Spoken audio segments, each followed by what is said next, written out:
Hello everyone, welcome back to another episode of Music Theory Basics. Today we are talking about how to analyze jazz and classical music.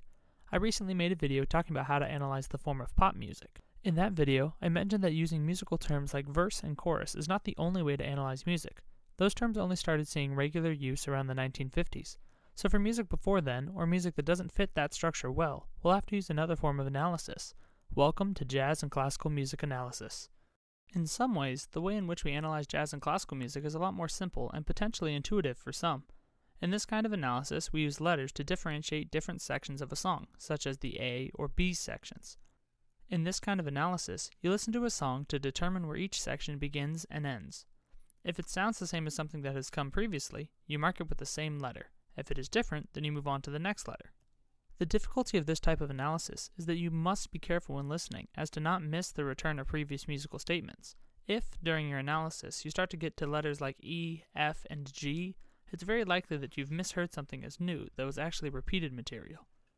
It's best to think of the A section as a sort of home base that will be returned to frequently, and the B section as a short journey away from that home base. The A section will often either start or end on the 1 chord, that's the chord built off the first note of your key. The B section will often be based on the 4 or 5 chord of that same key. Let's use the song Twinkle Twinkle Little Star as a quick example of this. Just in case you are not familiar with the song, here it is.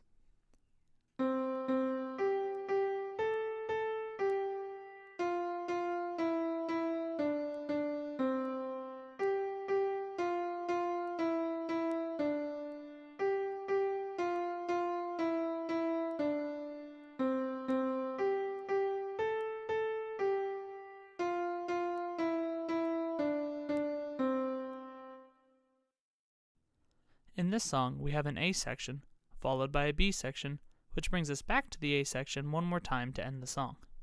It's hard to state exactly what the typical form for this kind of analysis would be. We may have an intro or an outro in this form as well, but not always. This type of analysis will take practice to get used to, and practice makes perfect, so give it a go. I have included 2 songs in the description, What a Wonderful World by Louis Armstrong and Hey Jude by the Beatles. Both use this type of A-B analysis. There will be links to the songs as well as notated sheet music for you to follow in the description. This has been another episode of Music Theory Basics. Thank you for watching. If you have any questions or topics you would like me to cover in future videos, leave them in the comments below. A like, share, and subscribe are always appreciated. I look forward to working with you to build your skills from the ground up.